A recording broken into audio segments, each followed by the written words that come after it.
Je vais proposer à notre premier invité, à notre premier intervenant, de prendre notre place sur scène et de nous partager sa vision de ce moment du marché. Thomas Husson, VP et principal analyste de Forrester Research.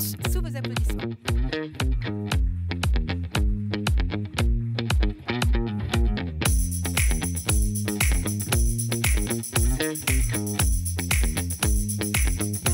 À tout à l'heure.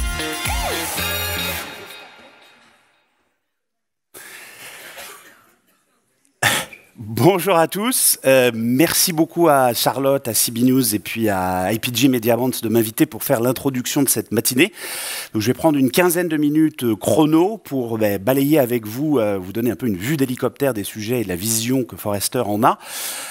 Et forcément, je vais être obligé de commencer par le contexte un peu macroéconomique. Forrester, c'est un cabinet d'études et de conseils, on est indépendant, on est entre la marque et l'ensemble de ses prestataires. Mais là, comme il s'agit de faire le lien entre tous ces sujets, je vais prendre juste quelques instants pour planter un peu le décor au niveau macroéconomique. Est-ce que certains d'entre vous connaissent la fable du berger qui criait au loup?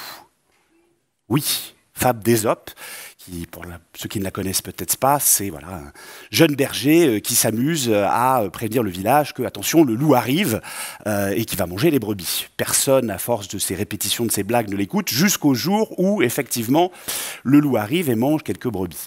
Pourquoi je dis ça? Parce que depuis quelques années, le contexte économique, que ce soit le Covid, la guerre en Ukraine, l'inflation, les tensions géopolitiques entre la Chine et les États-Unis, fait que un certain nombre d'acteurs prévoit une récession qui, paradoxalement, n'a pas eu lieu. Alors, je ne suis pas en train de dire qu'elle va avoir lieu, mais je dis qu'il va falloir être encore plus prudent et agile qu'aujourd'hui, parce que quand on regarde les résultats des entreprises françaises, là, vous avez la profitabilité des meilleurs acteurs, entre guillemets, la meilleure profitabilité des acteurs du CAC 40, on pourrait se dire, tiens, finalement, tout le monde est profitable. Fin 2002, c'était pareil, il y avait une très très belle profitabilité. Mais quand vous regardez dans le détail, en fait, les chiffres sont assez concentrés entre quelques acteurs. Et surtout, cette profitabilité, elle est tirée par l'inflation. C'est ça qui tire le taux de marge des entreprises. Et même quand vous regardez sur du non-coté, c'est dans l'énergie, c'est dans les transports et c'est dans l'industrie agroalimentaire. Donc ça croît effectivement plus vite que c'est les salaires. Et ça induit un cercle un peu vicieux. Donc c'est un contexte qui est inquiétant parce que, au final, pour beaucoup de marques, les volumes baissent. Et ça, c'est dangereux. En particulier, quand on regarde l'univers alimentaire, on parlait de l'inflation, mais dans l'univers alimentaire, on est sur une inflation globalement sur l'année passée à 2 chiffres. Et là, vous vous en rendez peut-être pas compte parce que vos foyers ne sont pas impactés, mais vous avez quand même un tiers des foyers qui très clairement se serrent la ceinture et consomment moins. Donc il y a quand même un certain nombre de signaux inquiétants et le prix, le pouvoir d'achat, ça devient effectivement un des sujets de discussion numéro 1 et de préoccupation numéro 1 pour beaucoup de Français. Selon nos données, chez Forrester, vous avez plus de 4 Français sur 10 qui disent « le prix, c'est finalement plus important pour moi que la marque ». Alors, ce n'est pas forcément une surprise, mais c'est un enjeu parce que c'est une préoccupation majeure. Alors évidemment, ça n'est pas la seule préoccupation, et quand vous voyez l'explosion du marché de la seconde main, c'est lié aussi, ça reste le vecteur principal de la seconde main, mais c'est lié aussi, et heureusement, à des préoccupations environnementales plus fortes qui accélèrent le marché de l'occasion. La difficulté, c'est d'industrialiser, de passer à l'échelle. Il y a un certain nombre de marques qui le font, je pense, mieux que d'autres. Je pense à Kiabi, avec son positionnement, mais aussi avec la volonté de déployer ce sujet-là. Et c'est une vraie tendance de fond. Et je crois qu'un peu plus tard dans la matinée, vous aurez la chance d'écouter Amandine de Souza du Bon Coin, qui va justement en parler, notamment de ces sujets liés à l'environnement. Mais la réalité, c'est qu'aujourd'hui, les consommateurs français sont quand même assez sceptiques sur la communication des marques autour de l'environnement, pour ne pas dire défiants. Selon nos données, chez Forrester, vous avez plus d'un consommateur français sur 2 qui dit je pense que les marques nous trompent quand elles communiquent sur leurs initiatives environnementales. Donc la défiance est forte et évidemment, il faut aller au-delà de la communication, il faut aller sur une vraie transformation de fond, comme il y a eu la transformation digitale. La révolution écologique va amener ça. Alors ça va être difficile dans le contexte actuel d'une forte inflation, mais vous avez un certain nombre de marques qui, je pense, font davantage davantage d'efforts que d'autres. Un bon exemple serait probablement Carrefour, parce que finalement, on anticipe la révolution écologique, a des objectifs ambitieux de réduction sur le scope 3, et pour la plupart des entreprises, c'est le scope 3 qui est le plus important. Et donc pour ça, la seule façon, c'est de maîtriser sa chaîne de valeur, de travailler avec des partenaires comme Bell pour inclure ces éléments dans des discussions qui vont d'ailleurs reprendre sur les négociations entre les fournisseurs et les distributeurs. Mais c'est une vraie volonté d'accélérer avec récemment, depuis cet été, la possibilité d'avoir le bilan carbone de vos achats. Je ne dis pas qu'ils sont parfaits, il y a plein de choses qui ne vont pas, évidemment, mais c'est assez louable parce que c'est une vision stratégique de moyen terme qu'un grand nombre de retailers vont devoir mettre en place dans les mois et les années qui viennent. Alors, une fois qu'on dit ça, effectivement, on voit qu'il y a une polarisation qui n'est pas nouvelle, mais qui s'accélère de la consommation. Vous avez d'un côté ceux qui tirent la langue et qui souffrent énormément de l'inflation et de la crise du pouvoir d'achat, à tel point que vous avez de nouveaux concepts retail qui arrivent. Vous avez probablement entendu parler d'Atacadão au Brésil, qui appartient à Carrefour, qui est une sorte de système un peu à la Costco américaine, donc on va dire en gros, marché de gros, qui va être implanté, normalement, si j'ai bien compris, début 2024 à Aulnay-sous-Bois. Et puis à l'inverse, vous avez encore d'autres enseignes plus spécialisées, plus premium, sur un marché comme le bio, on entendra Biocoop en fin de matinée en parler, qui arrivent encore difficilement à tirer leur épingle du jeu sur un marché qui en volume et en valeur a baissé avec un certain nombre de déréférencements d'offres bio dans les hyper et dans les supermarchés. Pourquoi? Et encore une fois, à cause de l'augmentation des prix. Et donc cette polarisation, finalement, de la consommation, elle s'accélère et elle fait que qui tire son épingle du jeu, vous voyez ici le classement EY Parthénon des marques préférées des Français et l'évolution, un nouvel entrant comme Action voilà, a grimpé assez rapidement, acteur low cost, qui est devenu la marque préférée des Français devant les historiques, Decathlon, Leroy Merlin, etc. Et puis si vous regardez le bas du classement, dans le top 10, vous avez Leclerc qui arrive et qui, semaine après semaine, avec un positionnement prix constant, grignote et prend des parts de marché aux autres acteurs. Donc il y a ces acteurs-là qui tirent leur épingle du jeu. Et puis, à l'inverse, vous avez, ça veut dire quoi pour les marques plus traditionnelles? Ça veut dire qu'il va falloir qu'elles justifient leur positionnement premium. Donc elles investissent mieux en marketing, en communication et aussi en volume pour finalement compenser des volumes qui baissent. Et on le voit bien avec Nestlé. Nestlé a été extraordinairement profitable ces derniers mois parce qu'il y a eu, encore une fois, cette augmentation des prix. Ça veut dire aussi qu'il faut innover sur ce sujet-là pour justifier un positionnement premium. Vous avez une marque, vous avez peut-être vu récemment pendant les spots de la Coupe du Monde de rugby, Andros, marque voilà, PME familiale, qui a lancé une marque de beurre de cacahuète Peanuts qui accélère là-dessus. C'est de l'innovation, ça permet de justifier effectivement un positionnement premium.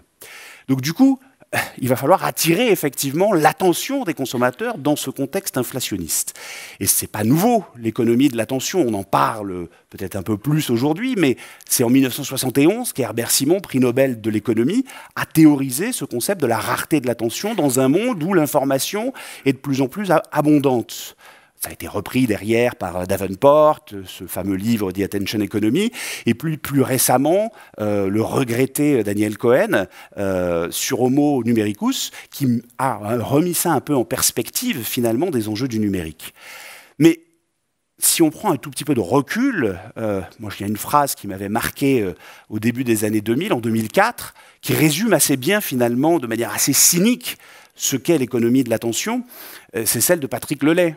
Ce que nous vendons à Coca-Cola, c'est du temps de cerveau humain disponible. Ça peut paraître incroyablement cynique, mais dans cette économie, effectivement, où les usages sont limités, où le temps de tout un chacun est limité, ça se révèle malheureusement assez vrai. Qu'est-ce qui a changé? Ce sont justement les usages qui ont basculé, qui ont pivoté vers le numérique.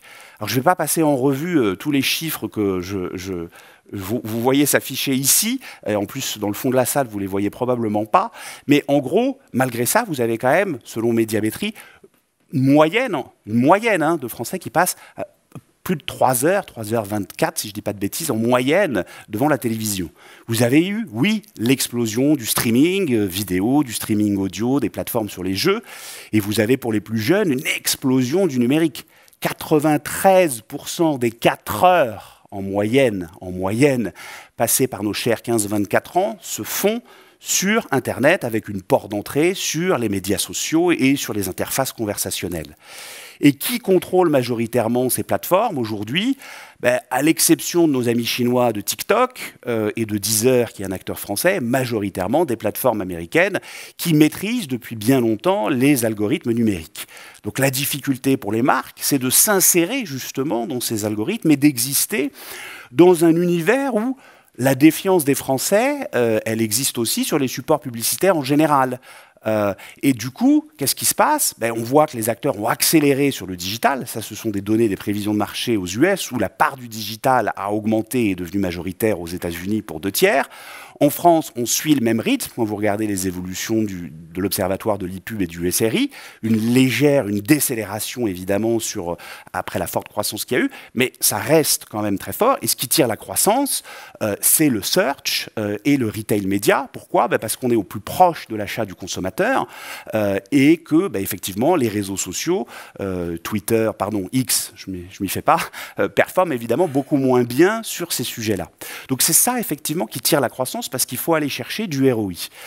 Mais, je le disais à l'instant un peu trop vite, les Français sont encore défiants, et quel que soit le support, vous avez entre 40 et 50% des consommateurs qui disent ne pas faire attention, ne pas vouloir faire attention aux pubs.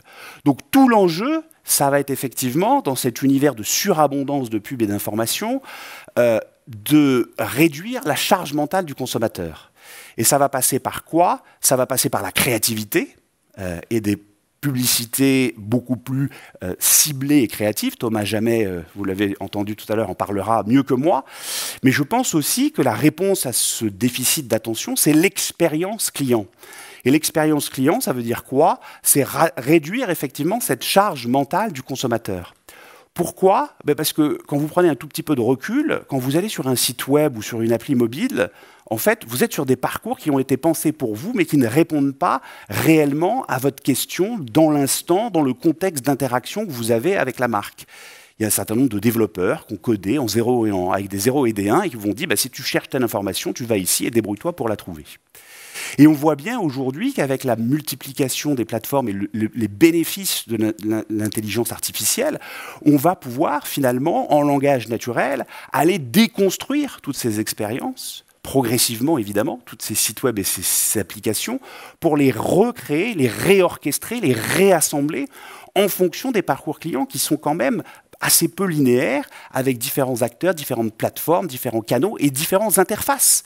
On est de moins en moins sur des interfaces graphiques, de plus en plus effectivement sur du conversationnel, sur de la voix et progressivement, lentement, sur des interfaces immersives. Et donc c'est ça cet enjeu, c'est de réorchestrer ces fragments d'expérience client. Alors on parle beaucoup, et je suis content qu'il n'y ait pas trop de focus sur GenAI, parce qu'on en parle sans arrêt, et parfois on nous dit que c'est la solution miracle qui va permettre de créer des contenus humains, empathiques, réels, sur tout un tas de canaux. Oui, ça va être vrai, et oui, c'est bluffant, parce qu'effectivement, il y a un côté un peu magique, et l'innovation s'accélère très très rapidement. Mais ce qui est peut-être important au préalable, c'est de comprendre l'émotion du consommateur et son parcours client. Parce que si on produit encore plus de contenus à la volée, mais qui ne sont pas ciblés et pas contextualisés dans l'interaction avec la marque, on va encore renchérir cette surabondance d'informations et il n'y aura pas la personnalisation que tout le monde attend. Donc l'enjeu, et c'est ce qu'on raconte chez Forrester, et on a pas mal d'équipes dans les équipes marketing et expérience client qui travaillent avec nos clients sur ces sujets-là, c'est l'analyse des émotions du consommateur. Il faut d'abord repenser le parcours client pour aller produire effectivement les bons contenus au bon moment sur les bonnes plateformes.